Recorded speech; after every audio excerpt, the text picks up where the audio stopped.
જય સ્વામિનારાયણ. સ્વાધ્યાય 1.1 11મો દાખલો. 11મા દાખલામાં એમ કહેલું છે કે સમતલમાં આવેલા બિંદુઓના ગણ એ પર વ્યાખ્યાયિત આર પીક્યુ ઉગમ બિંદુથી પી જેટલું અંતરે ઉગમ બિંદુથી બિંદુ પી અંતરે ઉગમ બિંદુથી ક્યુ ના અંતર જેટલું જ છે. પીક્યુ આપેલું છે તો ઉગમ બિંદુથી પી બિંદુનું અંતર એ ઉગમ બિંદુથી ક્યુ બીના અંતર જેટલું જ છે. તો આર એ સામ્ય સંબંધ છે એમ મારે સાબિત કરવાનું છે. ને જો એ સામ્ય સંબંધ હોય તો ઉગમ બિંદુ સિવાયના બિંદુ પી સાથે સંબંધ આર ધરાવતા બધા જ બિંદુઓના ગણ પીમાંથી પસાર થતું અને ઉગમ બિંદુ કેન્દ્ર હોય તેવું વર્તુળ છે એમ મારે સાબિત કરવાનું છે. તો પહેલાં સામ્ય સંબંધ માટે મારે સ્વવાચક સાબિત કરવા પડે, પછી સંમિત અને પછી પરંપરિત. હવે પહેલાં એ સમતલમાં બધા જ બિંદુઓનો ગણ, એટલે આપણે કોના પર વ્યાખ્યાયિત કરવાનું છે? સમતલના બધા જ બિંદુ લઈ લેવાના. સંબંધ એમ કહેલો છે પીનું ઉગમ બિંદુથી અંતર અને ક્યુનું ઉગમ બિંદુથી અંતર સમાન છે, એ સંબંધ છે. હવે પહેલાં જો ધારો કે મારે સ્વવાચક લેવાનું હોય તો ઉગમ બિંદુથી પીનું અંતર તેટલું જ ઉગમ બિંદુથી પીનું અંતર થાય, એટલે ઉગમ બિંદુનું ઓનું પીથી અંતર તેટલું જ ઓથી પીનું અંતર થાય, એટલે સ્વવાચક થવાનું જ. હવે મારે સંમિત સાબિત કરવું હોય તો પી ક્યુ બિલોંગ્સ ટુ આર, એટલે કે ઓનું પીથી અંતર તેટલું જ ઓનું ક્યુથી અંતર જો થાય તો ઓનું ક્યુથી અંતર તેટલું જ ઓનું પીથી અંતર થશે. જો ઓપી બરાબર ઓક્યુ તો ઓક્યુ બરાબર ઓપી થાય, મતલબ કે ક્યુનું પીથી અંતર પણ સમાન થશે. ક્યુનું નહીં, ક્યુનું ઉગમ બિંદુથી અંતર તેટલું જ પીનું ઉગમ બિંદુથી અંતર.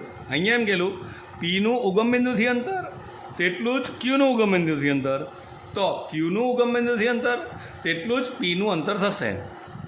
ફરીથી સંમિત માટે પી ક્યુ એટલે બિંદુ પીનું ઉગમ બિંદુથી અંતર ઓપી તેટલું જ બિંદુ ક્યુનું ઉગમ બિંદુથી અંતર ઓક્યુ છે.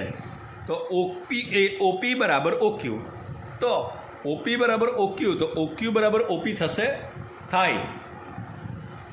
તો અને આપણે ક્યુ બિંદુનું ઉગમ બિંદુથી અંતર તેટલું જ પી બિંદુનું ઉગમ બિંદુથી અંતર લખી શકાય, માટે સંબંધ સંમિત છે. હવે પરંપરિત માટે પીનું ક્યુથી અંતર, પીનું ઉગમ બિંદુથી અંતર અને ક્યુનું ઉગમ બિંદુથી અંતર. હવે પી બિંદુનું ઉગમ બિંદુથી અંતર તેટલું જ અંતર ક્યુ બિંદુનું ઉગમ બિંદુથી અંતર છે. ક્યુ બિંદુનું ઉગમ બિંદુથી અંતર તેટલું જ અંતર એમ બિંદુનું ઉગમ બિંદુથી અંતર છે. મતલબ કે ઓપી બરાબર ઓક્યુ અને ઓક્યુ બરાબર ઓએમ. તો ઓપી બરાબર ઓએમ લખી શકાય, માટે પી બિંદુનું ઉગમ બિંદુથી અંતર તેટલું જ અંતર એમ બિંદુથી ઉગમ બિંદુનું અંતર લખી શકાય, માટે સંબંધ એ પરંપરિત છે, માટે આર એ સામ્ય સંબંધ છે. હવે 12મું, અથવા એના પરથી આપણે એક સ્ટેટમેન્ટ લખી શકીએ. પેલું આપણને કહેલું હતું તેમ કે સમતલ પરના પીનું ઉગમ બિંદુથી અંતર સમાન છે, તેથી સમતલ પરના પી બિંદુનું ઉગમ બિંદુથી સમાન છે, તેથી પી એ ઉગમ બિંદુ કેન્દ્રવાળા વર્તુળ પરનું બિંદુ થશે. ઓકે. નાવ હવે 12મો દાખલો. 12મામાં એમ કહેલું છે ત્રિકોણના ગણ એ પર વ્યાખ્યાયિત છે. સમતલમાં બધા જ ત્રિકોણના ગણ પર સંબંધ વ્યાખ્યાયિત છે. તો સંબંધમાં એ લોકો એમ કહેલું T1 અને T2 સમરૂપ છે ને, તો એ મારે સામ્ય સંબંધ સાબિત કરવાનો છે. T1 અને T2 સમરૂપ હોય તો મારે સમરૂપતાનો સંબંધ સામ્ય સંબંધ સાબિત કરવાનો છે. ત્યાર પછી મને એમ કહેલું છે 3 કાટકોણ ત્રિકોણો, એટલે કે T1, T2 અને T3 કે જેની બાજુની લંબાઈ અનુક્રમે 3, 4, 5, 5, 12, 13 અને 6, 8, 10 છે. તો એમાંથી કયા ત્રિકોણોનો સંબંધ આર સંબંધિત છે, કયા ત્રિકોણો સમરૂપ છે, એ મારે બતાવવાનું છે, ચકાસવાનું છે. તો પહેલાં સમરૂપતાનો સંબંધ સામ્ય સંબંધ છે તે કરવું હોય તો એ સમતલના બધા જ ત્રિકોણો ગણ પર વ્યાખ્યાયિત છે, એટલે બધા ત્રિકોણ લેવાના. તેમાંથી સંબંધ T1 અને T2 સમરૂપ છે. હવે ત્રિકોણ પોતે જ પોતા સાથે સમરૂપ થાય જ, એટલે કે T1 સાથે સમરૂપ છે તો એ કેવો થઈ જવાનો? સ્વવાચક સંબંધ થઈ ગયો. હવે જો T1 T2 સાથે સમરૂપ હોય તો T2 T1 સાથે સમરૂપ થાય. જો T1 નો T2 સમરૂપ હોય, T1 T2 સાથે સમરૂપ થતું હોય તો T2 T1 સાથે સમરૂપ થશે જ, એટલે T2 T1 belongs to R. માટે R એ સમિત છે.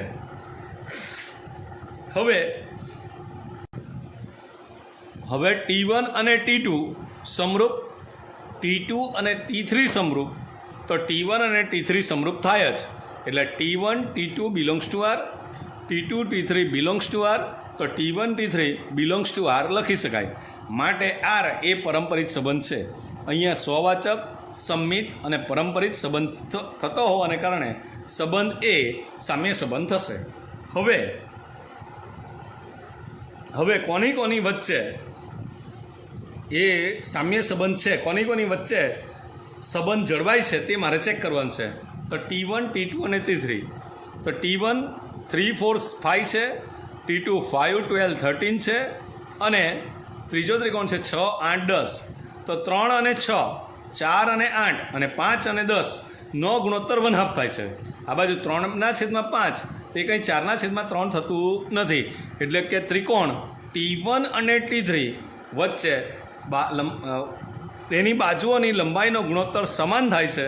માટે T1 અને T3 સાથે T1 નો T3 સાથેનો સંબંધ છે, એટલે કે એ સમરૂપ છે. ઓકે.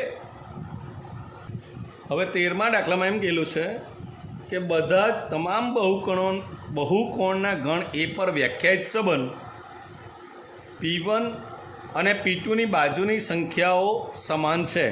બહુકોણમાં બધા જ બહુકોણ લેવાના કોના ગણમાં, પણ તેમાંથી P1 અને P2ની બાજુની સંખ્યા સમાન છે. તો એ સામ્ય સંબંધ છે એમ મારે સાબિત કરવાનું છે. તો 3 4 અને 5 લંબાઈની બાજુવાળા કાટકોણ ત્રિકોણ સાથે સંબંધ ધરાવતા ગણ એના તમામ ઘટકોનો ગણ શું મળે તે મારે કહેવાનું છે. હવે સમતલમાં આવેલા બધા જ બહુકોણોનો ગણ લીધેલો છે. હવે એમાં એમ કહેલું છે, સંબંધ એમ કહેલો છે P1 અને P2ની બાજુની સંખ્યા સમાન છે. પહેલાં મારે સામ્ય સંબંધ સાબિત કરવાનો હોય તો પહેલાં મારે સ્વવાચક, પછી સંમિત અને પછી પરંપરિત. તો સ્વવાચક મેં નારથી નીચે લખાઈ ગયેલું છે. તો P1ની જેટલી બાજુ છે તેટલી જ બાજુ P1ની થવાની છે, એટલે પોતાની જેટલી બાજુ છે તેટલી જ બાજુની સંખ્યા પોતાની સાથે થવાની, એટલે સંબંધ કેવો થઈ જવાનો? સ્વવાચક. હવે P1ની જેટલી બાજુ છે તેટલી જ બાજુ P2ની છે. તો આપણાથી એમ બોલી શકાય કે P2ની બાજુ જેટલી છે, P2ની બાજુની સંખ્યા તેટલી જ P1ની બાજુની સંખ્યા થાય. હા, ધારો કે એક બહુકોણની બાજુની સંખ્યા 5 છે, તેની બાજુની સંખ્યા P2 જેટલી છે, તો P2ની બાજુની સંખ્યા કેટલી થવાની? 5. જો P2ની 5 હોય તો P1ની બી કેટલી થશે? 5. જો P1 અને P2ની બાજુની સંખ્યા સમાન છે તો P2 અને P1ની પણ બાજુની સંખ્યા સમાન થશે. માટે R એ સમમિત છે.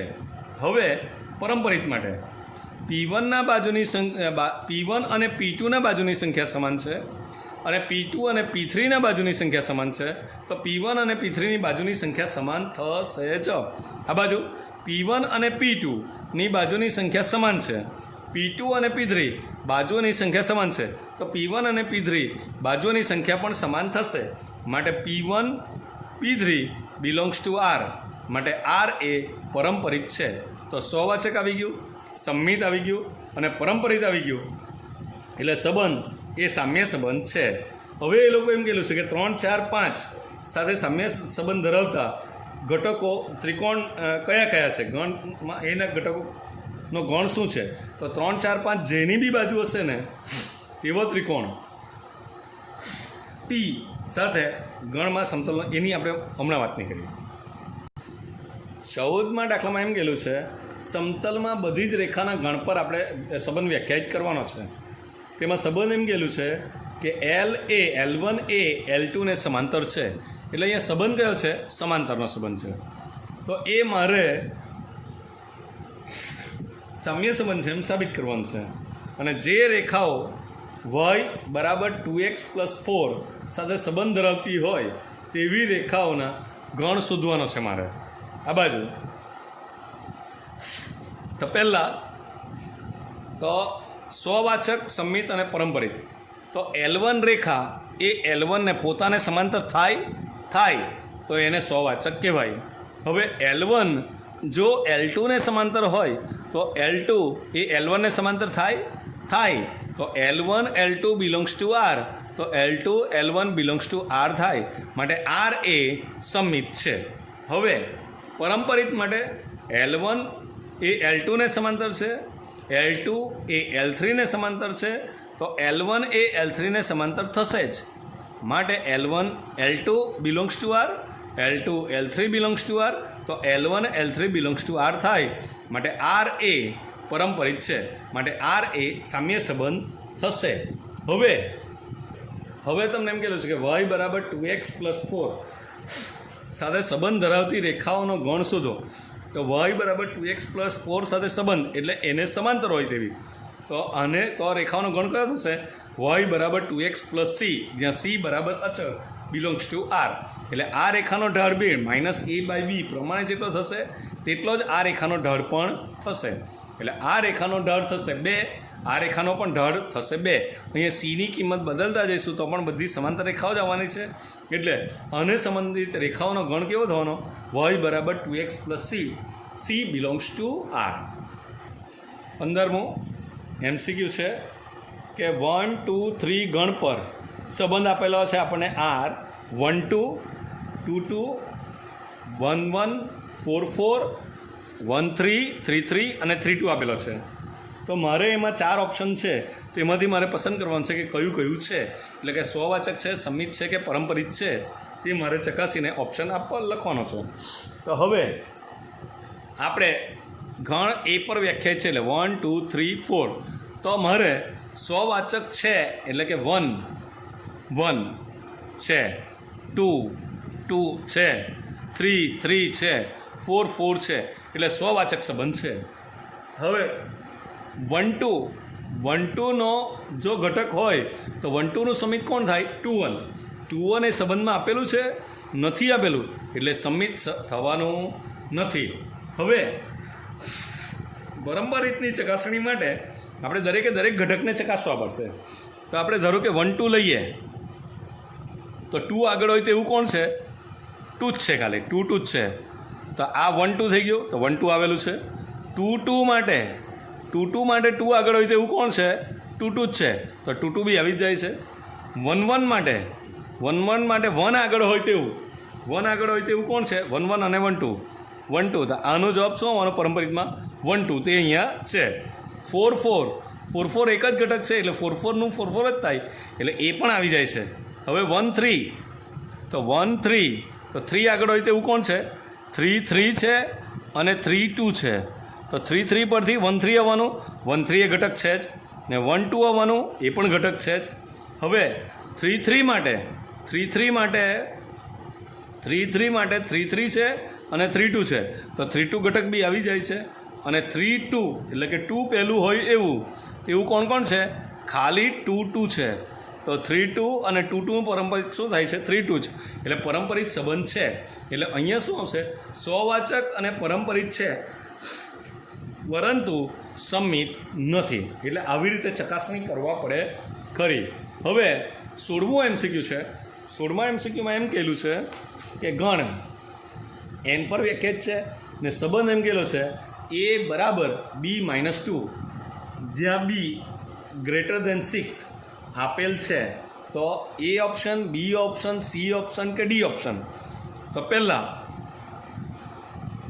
બીની કિંમત 6 કરતાં વધારે. તો તમને જેમાં બી ઓપ્શન આપેલો છે બીની કિંમત, તો તમને 4 ઓપ્શન આપેલા છે. 1 2 4, બીજો 3 8, ત્રીજો 6 8 અને 8 7. તો બીની કિંમત 6 કરતાં વધારે એટલે આ તો નીકળી જ ગયું. આપણી પાસે 3 છે. જો બીની કિંમત 8 લઈએ તો એની કિંમત કેટલી આવે? 6. તો એ નથી. બીની કિંમત 8 લઈએ તો એની કિંમત કેવી આવે? 6. તો આ તો પાસ થઈ જાય છે. બીની કિંમત 7 લઈએ તો એની કિંમત કેટલી આવે? 5. એટલે એ 8-7 બી નથી, 3-8 બી નથી અને 2-4 બી નથી. એટલે આપણો જવાબ થશે 6-8. આ રીતે આપણું સ્વાધ્યાય 1.1 પૂર્ણ થાય છે.